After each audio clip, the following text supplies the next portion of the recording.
আমেৰিকাকে বুঢ়া আঙুলি দেখুৱাই পুনৰ ভাৰত ৰাছিয়াৰ বিস্ফোৰণ। এইবাৰ প্ৰযুক্তি খণ্ডত ভাৰত ৰাছিয়াই কৰিব ডাঙৰ কাম। UAV আৰু উপগ্ৰহত নতুন যুগৰ আৰম্ভণি। কানপুৰ হ'ব হাইটেক ইনোভেশ্যন হাব। ড্ৰোন টেকনলজিত বৃদ্ধি পাইছে ভাৰতৰ দপদপনি। সমগ্ৰ বিশ্বতে চলি থকা সংঘাত আৰু কৌশলগত প্ৰতিযোগিতাৰ মাজত ভাৰত আৰু ৰাছিয়াই পুনৰবাৰ নিজৰ শক্তিশালী বন্ধুত্বৰ প্ৰমাণ দিছে। দুয়োখন দেশৰ মাজত প্ৰযুক্তিগত সহযোগিতা এতিয়া এক নতুন স্তৰত উপনীত হৈছে। দুয়োখন দেশে যৌথভাৱে ড্ৰোন আৰু মহাকাশ প্ৰযুক্তিৰ ক্ষেত্ৰত এক গুৰুত্বপূৰ্ণ পদক্ষেপ গ্ৰহণ কৰিছে। ভাৰত ৰাছিয়ান ইনোপ্ৰাক্টিকা প্ৰযুক্তি হাব আৰু শৈক্ষিক প্ৰতিষ্ঠানসমূহৰ মাজত এক বুজাবুজি চুক্তি স্বাক্ষৰিত হৈছে। ইয়াৰ অধীনত কানপুৰস্থিত ছত্ৰপতি ছাহুজী মহাৰাজ ইউনিভাৰ্চিটিত এক আধুনিক UAV আৰু ছেটেলাইট লেব স্থাপন কৰা হ'ব।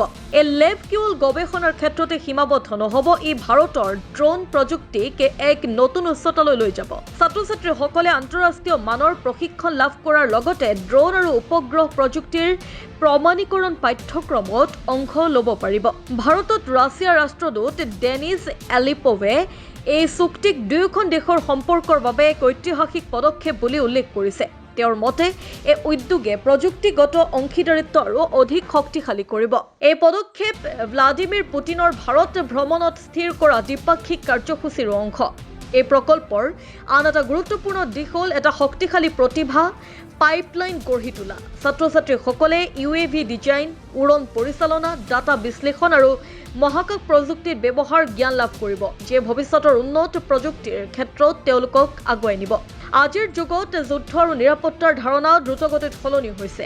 ড্ৰোন, নজৰদাৰী ব্যৱস্থা আৰু ডাটা বিশ্লেষণ ব্যৱস্থা ভৱিষ্যতৰ যুদ্ধ ক্ষেত্ৰত কেন্দ্ৰীয় ভূমিকা পালন কৰিব। আনহাতে ড্ৰোন প্ৰযুক্তিৰ ব্যৱহাৰ এতিয়া প্ৰতিৰক্ষা ক্ষেত্ৰৰ বাহিৰতো কৃষি, দুৰ্যোগ ব্যৱস্থাপনা, নজৰদাৰী আৰু লজিষ্টিক খণ্ডত দ্ৰুতগতিত বৃদ্ধি পাইছে।